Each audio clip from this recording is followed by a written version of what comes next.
Welcome to What is Going Om, for new thought from the edge of Om.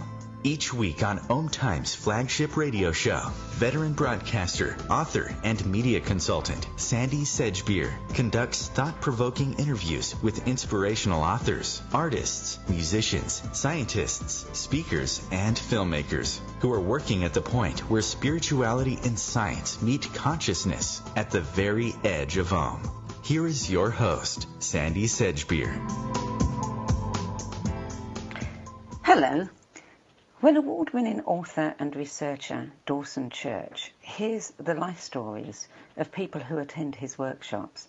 He's both moved by their suffering and also struck by the way their suffering has accumulated throughout their lives. For they weren't born suffering.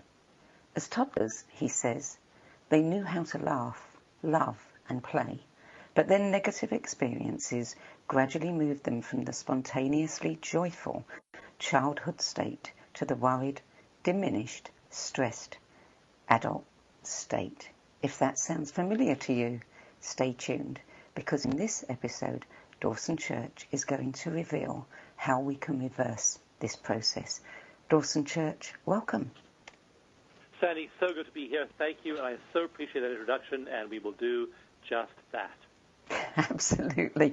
Dawson, your best-selling book, The Genie in Your Genes, has been hailed by reviewers as a breakthrough in our understanding of the link between emotions and genetics. And now with your new book, Mind to Matter, you're taking this information one step further by sharing the astonishing science of how our brain creates our experiences and our material reality.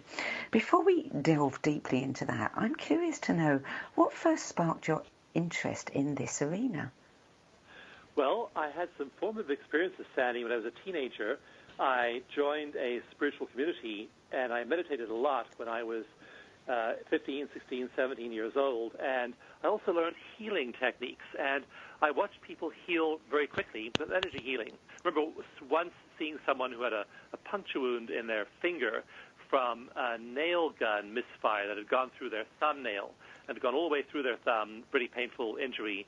And as the energy healer worked on this, the thumb just closed up, the wound just went away in about 20 minutes. So I saw these healings, and I thought something has to be going on here. And then as an adult, and then getting my doctorate, I looked deeply at the effect of energy on healing, especially healing the body. And I was so struck by how our bodies are meant to heal, and our cells are meant to regenerate, and they're regenerating an energy field. So I've now done over, I'm trying to think of the number, probably over 30 clinical trials. And I've played some role in over 100 clinical trials showing now that energy medicine, energy psychology, energy methods produce extremely rapid healing of both physical and psychological conditions. And that's what these two books are all about. Now, you founded the National Institute for Integrative Healthcare to study and implement all the evidence-based psychological and medical techniques, and then you share how to apply these breakthroughs to many different areas of our life, including health and athletic performance, wealth, etc., through EFT Universe, which is one of the largest alternative medicine sites on the web. Where does EFT come into it? EFT is one of two techniques I believe should be in everyone's self-healing toolkit. And the other one is meditation. And I developed a very simple meditation technique that's extremely effective, though, called eco-meditation. And so I believe in meditating every morning.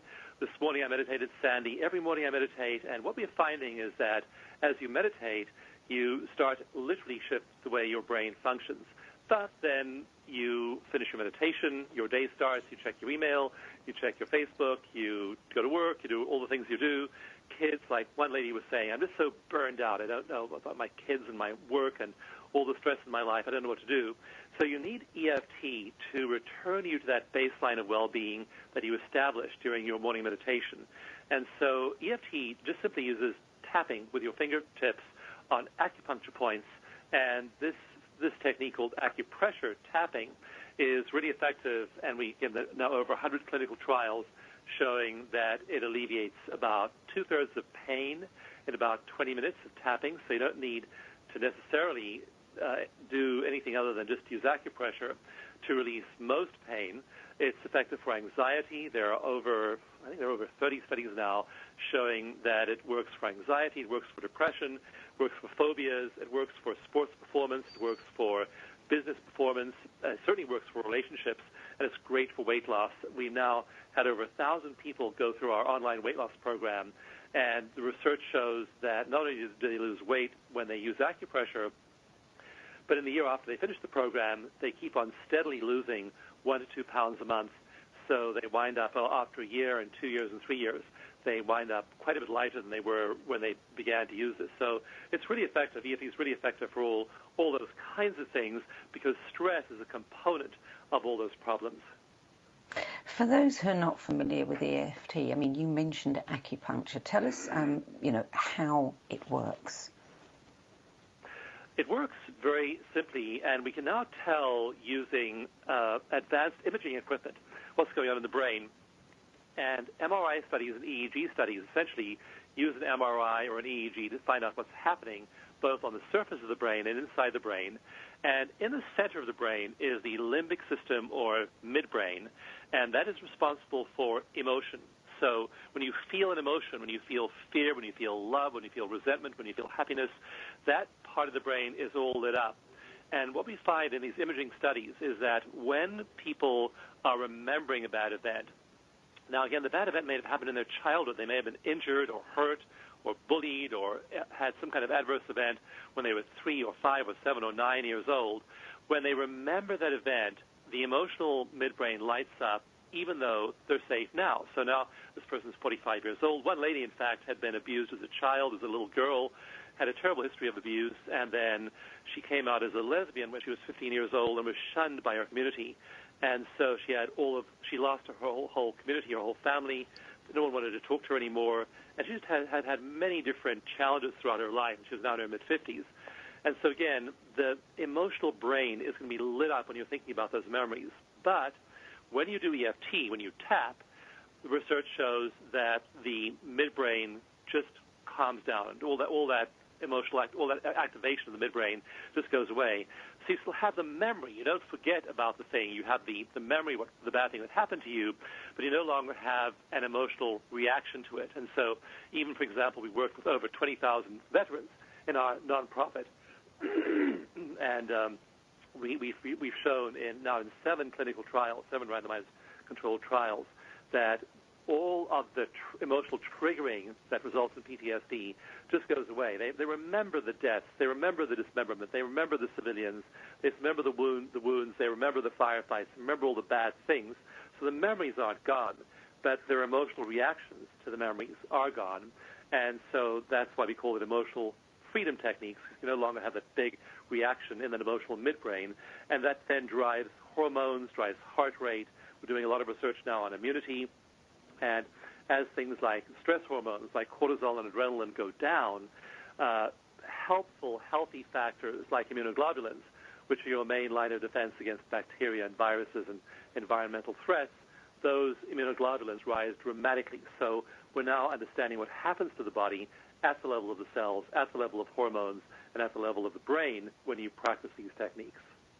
So how is it that tapping on an acupressure point can release some of these emotional blockages?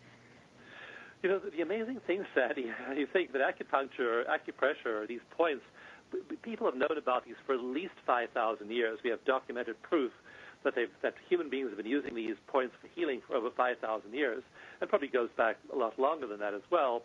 And so it's amazing that shamans, early healers knew about these points a long time ago, and they were able to observe that stimulation of these points was effective.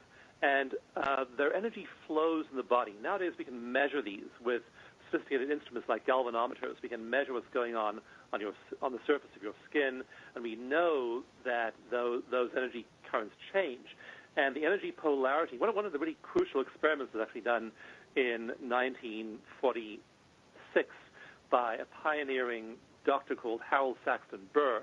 And I talk about this experiment in both my books and later experiments as well.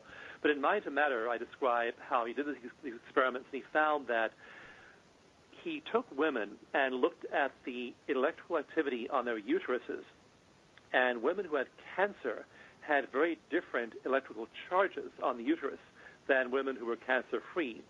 But he found that sometimes women were cancer-free and they had that electrical polarity reversal in their uterus. If that was the case, they later developed cancer. So the energy was showing up in the field before the physical symptoms appeared in the body. And in this book, I talk a lot about, this new book, Mind to Matter, I talk a lot about energy fields and how we can use those fields, literally shift those fields in seconds with acupressure and with meditation. So it's using EFT by shifting the energy flows in the body, by correcting those energy imbalances. Then it exerts a very rapid and large effect on the material world of our cells. So now I'm beginning to understand why you married meditation with EFT, because meditation, all the latest neuroscience is showing, how much that can alter the brain, the body, etc. So you've taken two things that both independently can alter the system, and you've married them together to make it easier. Is that correct? Sandy, I'm greedy. It's like, we know heart coherence, heart math stuff works. We know Yes. that mindfulness works. Yes. We know that EFT works. We know that neurofeedback works. And so what I've done is I've developed simple procedures to help people remember to do all those things and put them all into simple packets. People just sit down, do this. And I got an amazing email from somebody earlier this week. And this woman said, I have 2 young children. I'm burned out. I'm having a really hard time in my life. I sat down to do a meditation, and I thought, you failed to do meditation. You failed every time you've tried to do meditation. This is never going to work. That was my self-talk. And suddenly I began to cry, and I was in bliss, and I was there for the first time ever. And now I'm going to do it every day. And when I hear people say things like that, I'm so moved, because all the science, all the convincing, all the writing for me is about that young mother of those 2 kids who's now finding a way to spend that 15 or 20 minutes every day giving herself the gift of inner peace, and is practicing that. And now she changes. And as she changes, there's a phenomenon I describe in Mind to Matter called emotional contagion, how when you move to the positive end of the spectrum of emotions, you affect the people around you, and they affect the people around them, and they affect the people around them. So we're infectious agents for goodwill and kindness and compassion when we practice these techniques. That's what I love about this combination of techniques. They move us there quickly. They move us there mechanically. Like tapping is just something you do. You don't have to believe it. Even if you don't believe it, it'll work. Same thing with the form of meditation I give people in Mind to Matter, eco-meditation. I just say, do this, just sit down, breathe this way, relax these muscles, and you can have that same experience of well-being mechanically. You don't have to believe in anything. You don't have to follow a guru. You don't have to spend 31 years meditating like the famous Tibetan monks did who were happy. Just do these 7 things with your body, and you will be there. But is it enough? I mean, a lot of people's patterns, their behaviours, their challenges, etc., are due to long-held belief systems. Is tapping enough to break through that? Yes. Yeah, and that's psychology. That's called conditioning.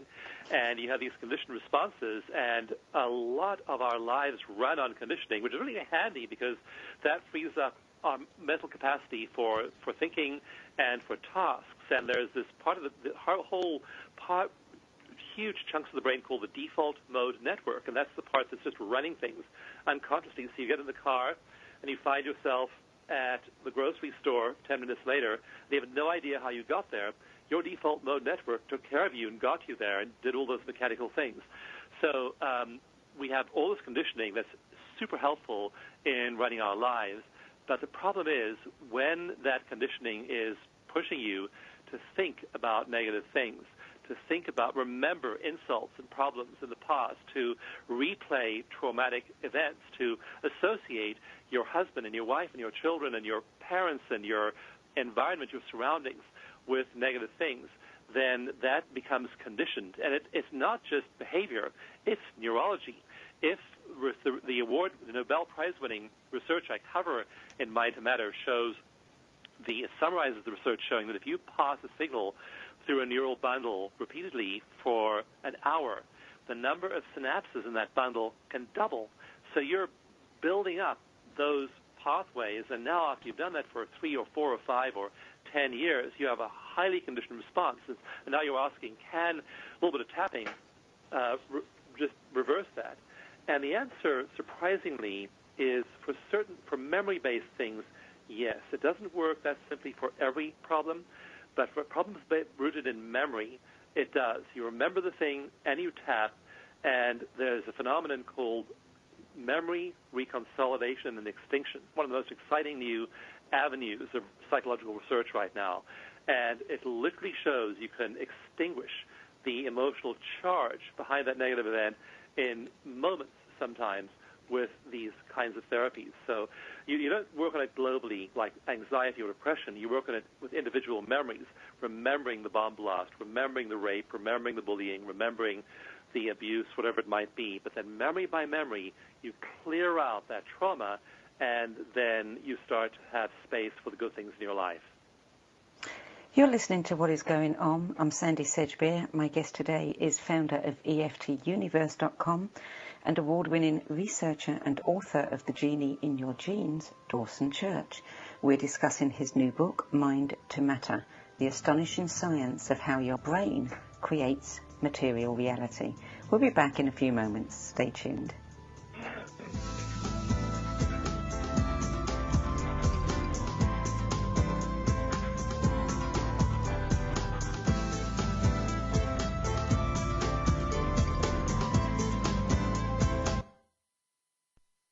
The future of Internet radio is here. OMTimes Radio. IOM FM. Change and growth are part of natural life and also part of your spiritual life. Everyone needs support and guidance, especially during life passages.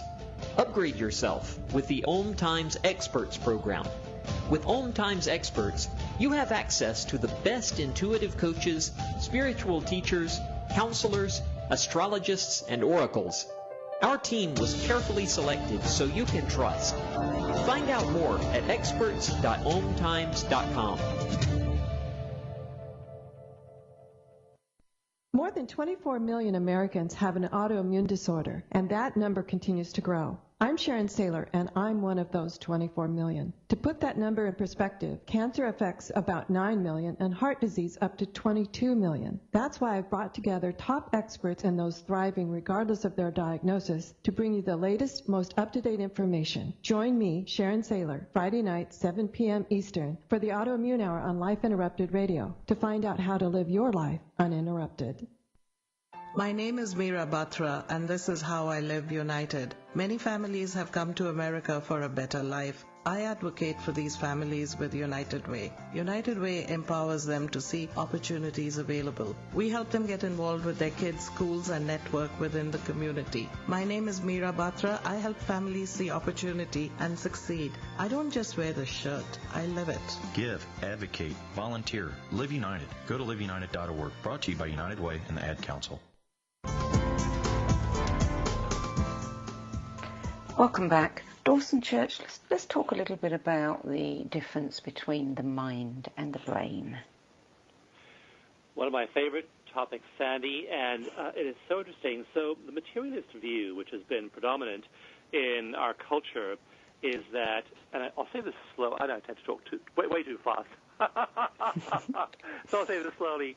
But in the jargon of academics, they say the belief is that, the materialist view is that the mind is the result of the activity of the brain, and that as brains became more and more complicated over the course of evolution, as you know, from worms to simple organisms like reptiles, and then more complex organisms like mammals, and then primates, and then finally humans, that brains became more and more complex, and that they threw up this, what they call an epiphenomenon called mind.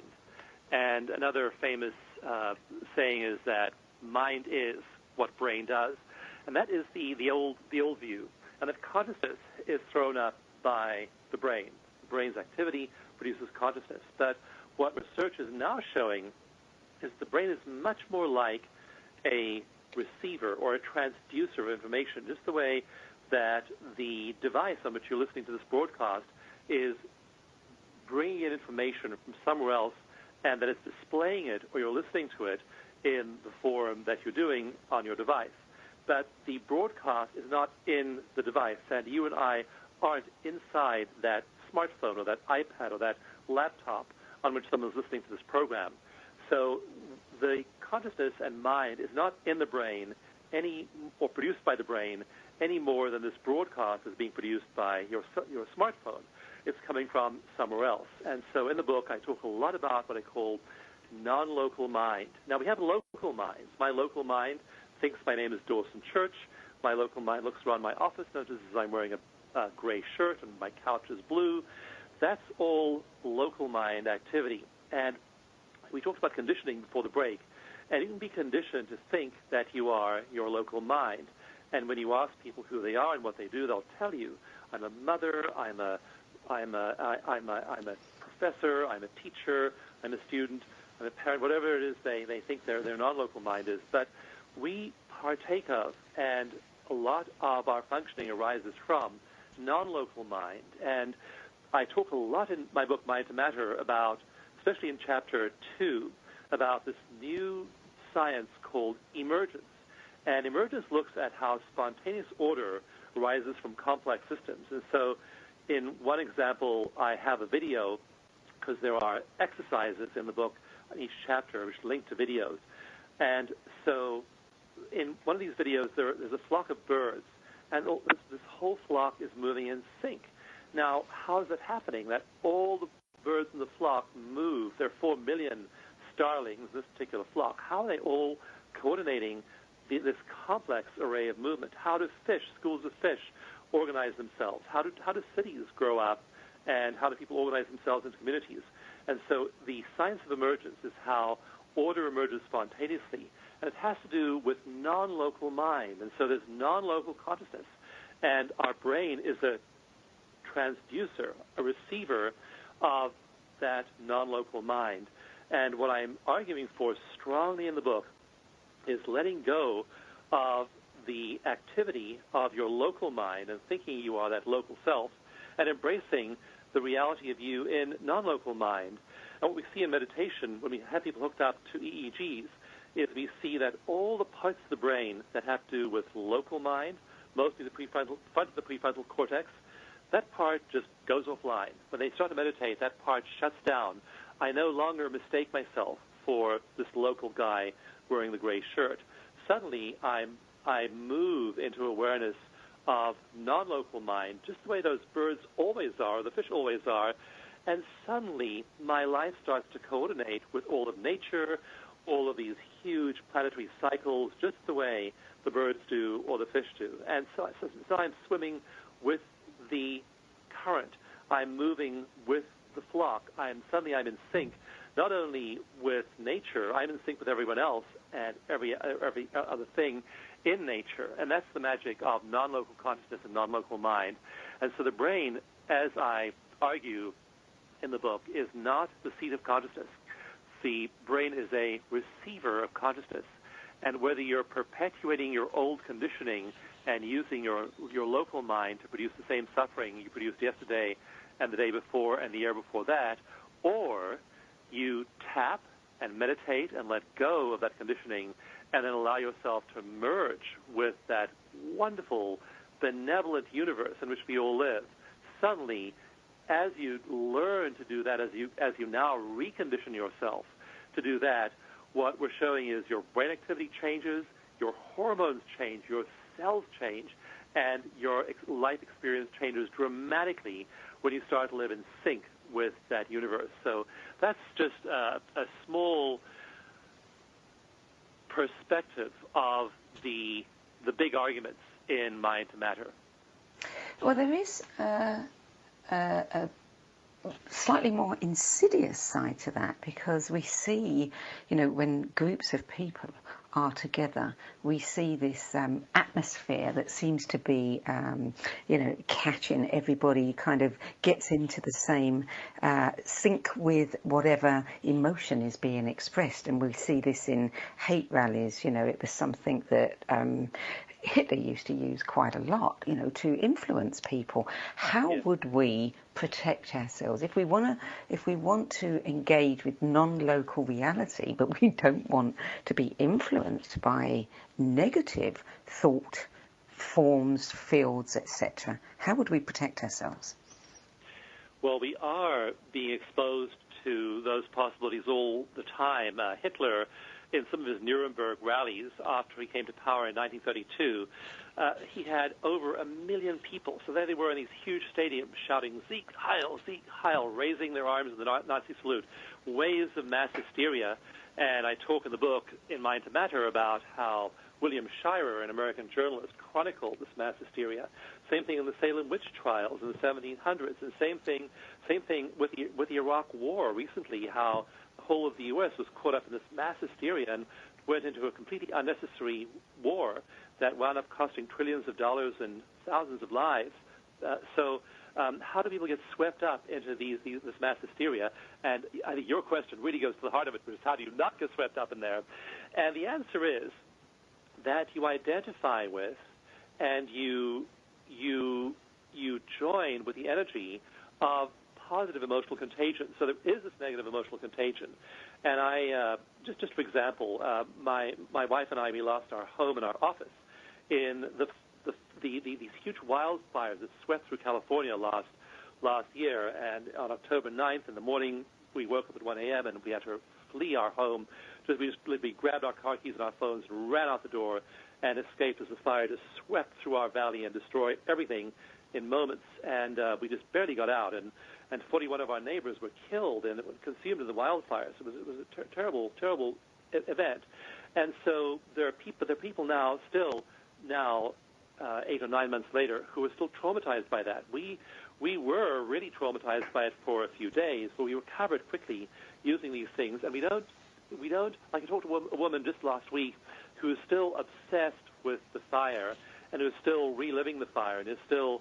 Her whole experience today is conditioned by the fire, but the fire was 9 months ago. It's time. It's time to. If you're resilient, it's time to move on. And so you identify, you link yourself in emotional contagion with positive energy. You find positive people to talk to. In fact, you avoid negative topics. And so it doesn't mean that you're blind and deaf and dumb to the suffering in the world. What you are actually is much more able to cope with the suffering in the world than unresourceful, unresilient people. When you're resilient, you can do stuff. Like 10 years ago, the VA, Veterans Administration, wasn't doing anything to get energy therapies to veterans, and they were, in fact, resisting every attempt we made.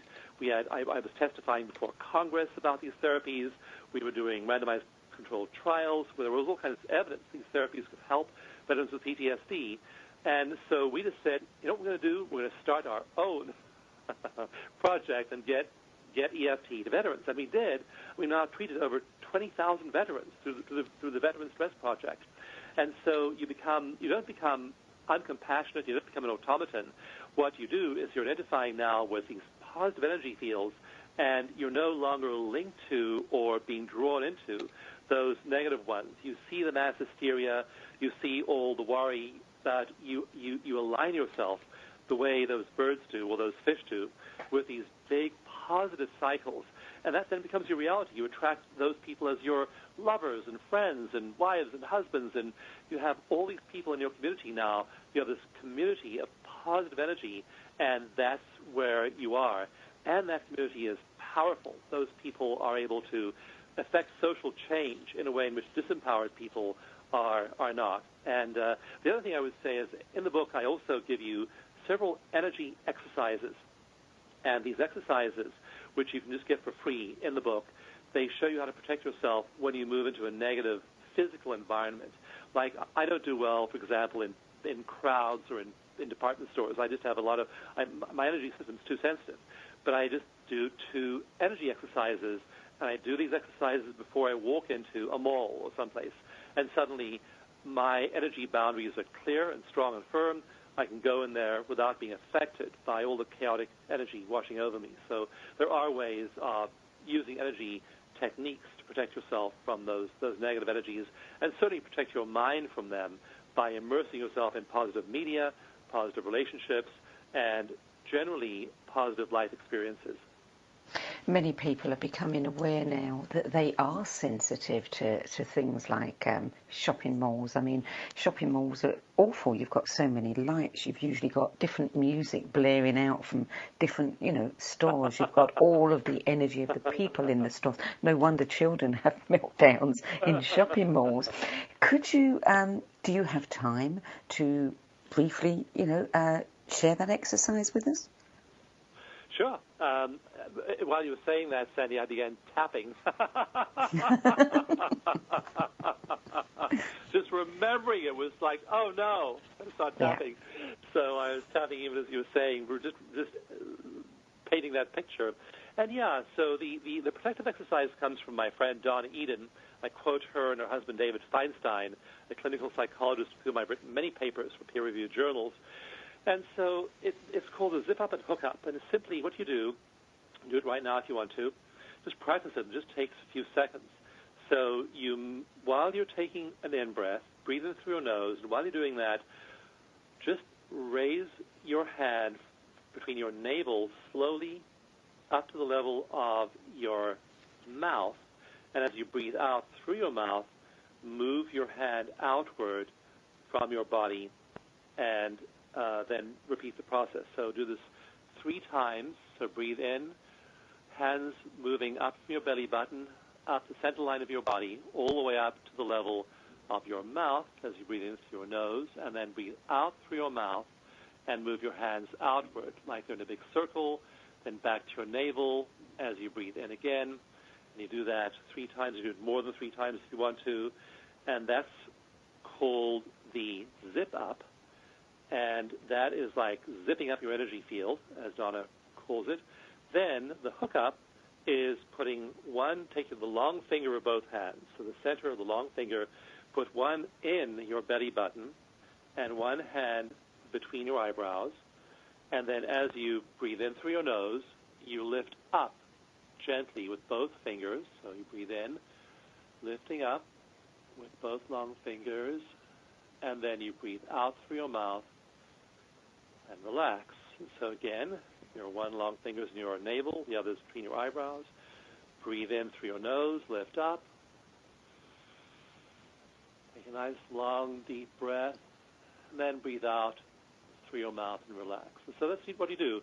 Before you walk into that mall, you just do the zip up and hook up, and then you've established this energy boundary. You'll find that you are no longer affected by all that chaotic energy all around you. So as you were sharing that, I was thinking about one particular sentence in your book where you say different intentions produce different fields and different material creations. The thoughts and energy fields we cultivate in our minds condition the atoms and the molecules around us. So that raises the question for me is if you're in the middle of a noisy mall, you don't want to be seen to be waving your arms around and standing there putting your, can you just visualize in your mind this exercise, and will it be as effective?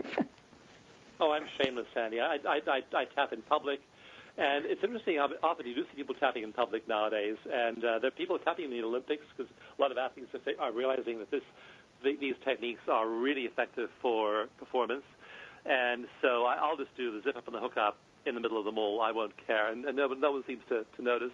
But yes, you can do mental tapping, and I know that, for example, when we work with people who are high performers, so they have to give a speech perhaps to a big crowd or I worked with a bunch of football players, Major League Baseball players, and when we work with them, we'll train them to do mental tapping. So while the baseball player is waiting to receive a pitch and is up to bat, he'll be doing mental tapping and bringing in mental focus.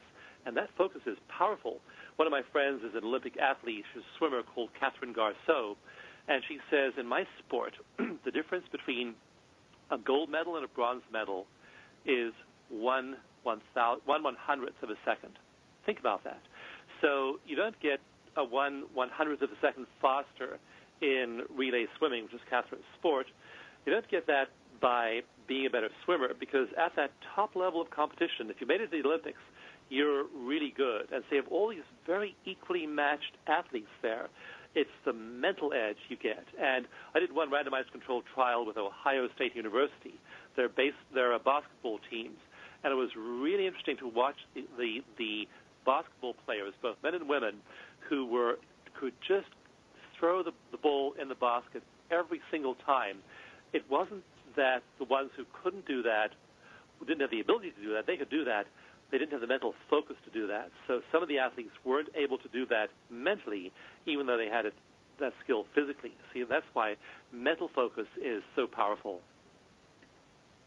You're listening to What is Going On. I'm Sandy Sedgbeer, and I'm speaking with Dawson Church, founder of one of the largest alternative medicine sites on the web, EFT Universe, and we're talking about his new book, Mind to Matter. We'll be back in a few moments.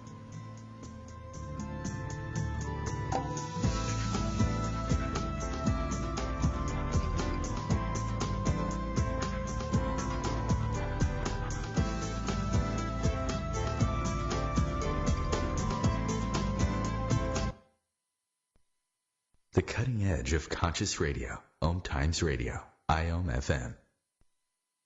Being a radio host on IOM FM allows you to build your show on a rich platform with the power of the internet to fulfill your outreach goals and connect with a very specialized and global online audience, unlimited by time and distance. OMTimes Radio will provide you with web relevance, a recognizable conscious brand, and with the standard of excellence that has accompanied every single OMTimes endeavor. Host your show with OMTimes Radio Network.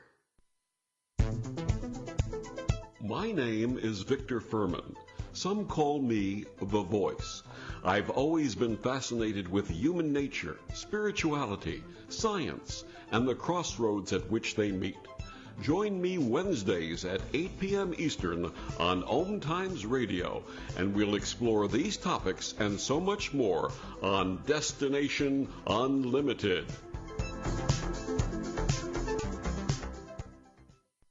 I'm Fidel Nshambo. I was born in a city called Bukavu in the Congo. We were a loving family, and then, boom, everything that I had disappeared in a single day. People think that when you are a refugee and they resettle you to America, and all your problems are done. They don't understand that that's the beginning of everything.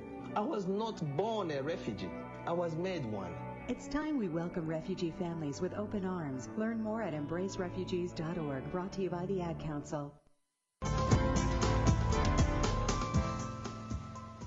Welcome back. Dawson Church, towards the end of Mind to Matter, you write that for the first time, the consciousness of a species is interacting with the process of evolution, using consciousness as an epigenetic intervention to change gene expression, to re-engineer the environment. And you talk about where the mind takes us next. Where do you think the mind is going to take us next? Sandy, I'm fascinated by this question, and the book roughly is broken into three parts. The first few chapters talk about the effects of mind on matter in terms of the body and your cells. The second part is the effects of mind on matter external to our bodies, and even at a distance. And that's where we find the studies of distant healing and different distant mental effects, and the ability of mind to affect particles in the world outside of us, which is quite remarkable science there. But what I finish the book up with is the whole idea that mind is taking us to a whole different place, because we've been evolving for 4 billion years on this planet by means of random mutation. And so Mother Nature would throw up millions of mutations, and some of them were useless and discarded. A few of them were very useful, like the opposable thumb or the upright gait of primates and humans. So some gene mutations were useful and became part of the species. But now what's happening is we're evolving in a very different way. We're evolving epigenetically. So when, like the other day, I had a bad day. Now, most of my days are really wonderful days, but I have bad days too.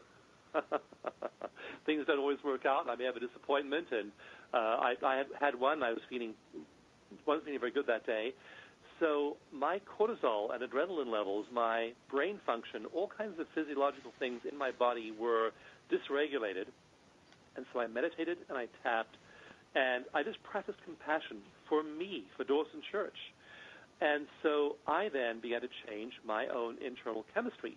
And in one study I talk about in Mind to Matter, in the book, I talk about a study showing that it looked at the gene expression of people before and after 1 hour of EFT tapping therapy, and it found that 72 genes were regulated, 72 genes regulated by 1 hour of tapping. So now I'm having this rise in adrenaline and cortisol. Now I'm tapping. Now I'm shifting my own gene expression. Now epigenetically, my consciousness is making a different choice about what kind of day I'm going to have. I'm intervening in the process, and now I'm not just the bundle of genes that are being expressed in response to the environment. Those genes are being expressed in response to consciousness and energy. So now we are beginning to evolve with the epigenetic input of consciousness, and that's never happened before. Now we're literally turning certain genes on, turning certain genes off by the power of the mind, by the power of consciousness. And now this is shifting the whole way our species and the planet is evolving. And so I believe that this will produce I think this will produce all kinds of extraordinary superpowers in human beings over the next while, both individually and collectively. I believe we'll see people doing things like healing, spontaneous healing. There's no reason to accept that diagnosis. I'm just reading a book of a friend of mine now, writing a foreword to her book, actually, publishing a book showing how she got a cancer diagnosis last year in March. And she used only energy healing, didn't use any kind of therapy. The cancer had metastasized to her lymph nodes and to her lungs. And by doing these things, by meditating, tapping, within a few months, she was totally cancer-free, even though a gene test showed she had 8 defective genes that coded for cancer.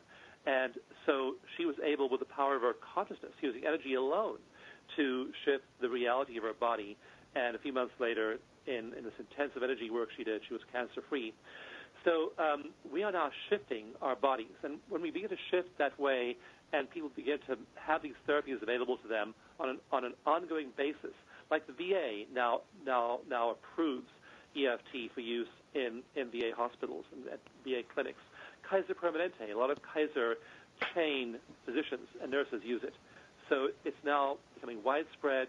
And as we grasp this opportunity for energy healing as a species, we will start to literally affect the entire course of evolution, not just for ourselves, but in the last chapters of the book, I show how we literally are affecting the whole evolutionary cycle of the entire planet.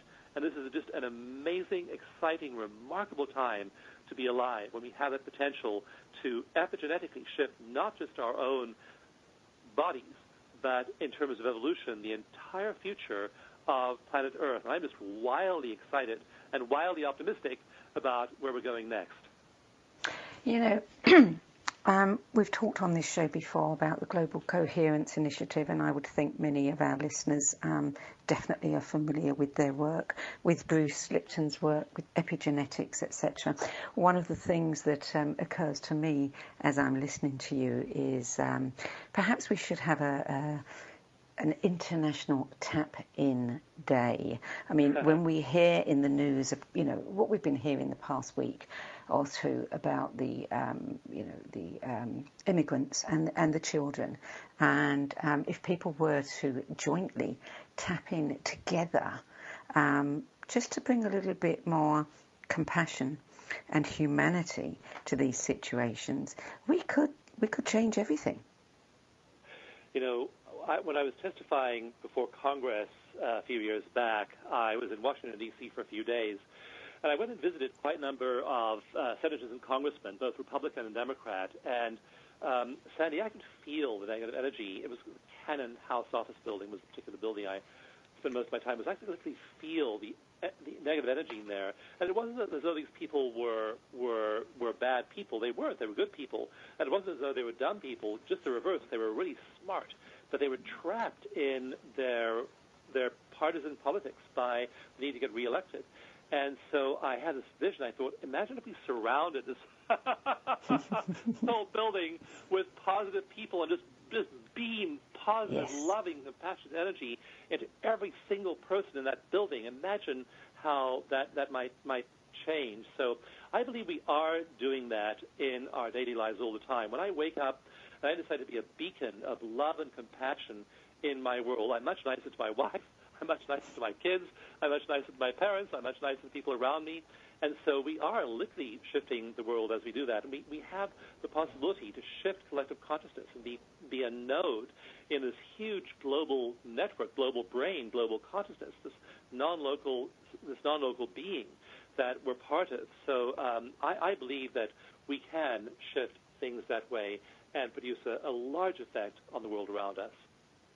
And what a wonderful and very timely reminder that is, that, we have the power, and it is not as difficult as people think. So when the news is really bad and people find themselves getting, dragged down by it, there's a very simple solution. Dawson, I've interviewed many hundreds, if not thousands, of authors and researchers over the years. I don't think I've interviewed any who seem to be quite as busy as you. You've set up so many organisations. You have the National Institute for Integrative Healthcare, the Veteran Stress Project, the Foundation for Epigenetic Medicine, EFT Global, the Energy Psychology Group. I mean, do you credit meditation and tapping with giving you the whatever is required to accomplish all of this? I was giving a keynote speech recently, and the psychologist who stood up to introduce me said, I'm introducing you to Dawson Church. He appears to be one person. There's actually a committee of 12 people masquerading as a single person. Sandy, people often comment that about me. They say, how on earth can we be conducting clinical trials and in your spare time, and then writing a hugely complicated book like Mind to Matter, and then doing the Veteran Stress Project, which has been so successful over the years, and then EFT Universe, which is the biggest training organization of energy psychology in the world. How do you do all this? And the answer is that when you're in sync with the universe just brings you stuff. Like I wake up every morning and say, benevolent universe, what amazing synchronous things will you show up in my world right today? And it does. I'll get the email from somebody that will put the missing piece of the puzzle. I'll open my inbox, and a scientist friend will have sent me the exact paper I need to finish the chapter I'm working on today, when the publisher's deadline is tomorrow. And so you start to live synchronously like this. And so it looks like you're extraordinarily productive, but all you're doing is you're in the flow. And that's this wonderful state. It's been discovered and described since the 70s, the state of flow, the state athletes get into, the state that peak performers get into. You expect to be in that space every day, and so you do your whole life in flow. And there isn't a lot of, what's the word for it? I'm going to say, like sand in the gears. You've flushed out your gears, and everything seems to move very easily and synchronously for you. It doesn't mean everything in your life is perfect. I mean, obviously, something like a fire, suddenly losing your home and your office, that was a big adjustment you had to make. But again, you make it, you move through it, and you're flowing even there. So it is possible to live in the state of flow, and then you get used to it, and then you're extraordinarily happy and productive doing whatever life brings you next. And it's just perfect the way it does that. Is this also one of the reasons why at your workshops people seem to have amazing experiences? Because together they're creating that field, they're in the flow, and, you know, when several people are doing it all together, it becomes magnified. It's amazing to watch 100 people or 200 people all creating this group energy field, and healing is extremely powerful when we do that. So, yeah, we do that with this group energy. We can do it in person. We can do it in online communities. We have a wonderful set of Facebook communities where we do this. And then, like when we had one of our practitioners was in hospital unexpectedly, and we directed group energy toward her, and she shifted dramatically. People have these medical miracles that happen to them in that group energy. So yeah, the workshops are profound. People tell me their story, and I think, like the woman I told you about earlier, who came out as gay when she was 15 years old and was shunned by her community. If she tells me her story, my left brain's thinking, Sandy, I'm thinking, this is terrible. It's a lifetime of trauma. How can she heal? I don't know how she can heal. And then she does. And we have a video where she just kindly gave us permission to show that, posted on our website, and you just watch her. She just goes through the healing cycle in about 45 minutes, and all the emotional triggering of that trauma is gone. It's just moving and profound to watch people in these live workshops, and they just shift before your eyes. Even when my left brain is thinking, my science brain is thinking, I don't know how that much trauma can possibly be healed, and then it is, and it does. We have such healing ability. We have such cellular healing ability. We have such mental healing ability, such spiritual healing ability. And so my personal mission is to awaken this in people and make them realize, hey, you can step beyond that conditioned little self you've been made to believe is you, and step into this glorious reality of the real you, which is far bigger in that non-local consciousness than the little local self you've been mistaking yourself and thinking you are that. Dawson, the book is packed with suggestions for activities to practice, and one of the things that I really love about it is, you know, I'm a great believer in don't just tell, let people experience. And you do that because you provide what you call extended play versions of each chapters, where people can go onto a web page and find fascinating videos, audios, interviews, research, all kinds of, you know, really interesting things to delve into. So you're giving them an actual experience. You also give an awful lot away. So tell us a little bit about some of the things that you give away. Yes, I do. I just believe in giving people the tools they need and supporting them with those things for free. And we do charge, obviously, for our workshops, and the book costs money and things like that, but we really are committed to giving a huge amount away for free. And so when the book's website, by the way, is mindtomatter.club, C-L-U-B, and if you register through that website, you get onto our Facebook page, which is wonderful, where we're sharing, like people are sharing amazing synchronicity stories on that Facebook page. You get it at mindtomatter.club. You also get a series of free meditations. So each chapter then has a companion meditation, and people are listening to these meditations. I just listened to one myself this morning. It's like 6,000 people have listened to this meditation already in the last 2 weeks, and they're commenting and they're saying just unbelievable things about what they've experienced in the meditation, that they've never been able to break through in this way before, and suddenly they can, and it's so simple with these 7 meditations you get along with the book at mindtomatter.club. So we do give away huge amounts of stuff for free, and we just believe that people are capable of transformation. And when they catch the fire of that, Sandy, when they catch a glimpse of who they can be, how they can transcend the old self, we encourage them to just keep on moving with that wonderful new impulse and then claim their full potential. And what is so sad is when you meet someone who's 90 or who's 89 or who's 85 or 97, and they feel as though life passed them by. They never stepped into their full potential. I don't want anyone listening to be in that space. I don't want people to be saying, I missed my chance. I know I could have been great. I know I could have done these things or had this love or this abundance or this health or this well-being, and I just didn't seize my opportunities. This is your opportunity. And in that website, mindtomatter.club, we're presenting you with so many ways to grab the opportunity and to live your full potential. That's my passion, to see people awaken in this way and then claim everything that they can be and then be part of this community of healing that is unfolding and shifting the whole picture for everyone all the way across the earth. You also offer a free EFT mini manual at the website dawsongift.com. You mustn't forget that one. Yes, dawsongift.com is where you can download the MP3 of the meditation, and also at dawsongift.com we have the free EFT mini manual, and you'll be tapping yourself in a few minutes once you follow the instructions there. Dawson Church, there's so much more we could discuss, but I'm afraid we are out of time. Thank you for your incredible body of work, your commitment and your enthusiasm. Sandy, it's been a joy. Thanks for sharing it with your community. Thank you. Mind to Matter, the astonishing science of how your brain creates material reality, is published by Hay House. To get the free gifts Dawson mentioned, visit dawsongift.com, mindtomatter.club. You can also check out EFTuniverse.com and ecomeditation.com. I'm Sandy Sedgbeer. Thanks for joining me today. I'll be back next week with another episode of our Truth in Medicine series. Till then, it's goodbye from me.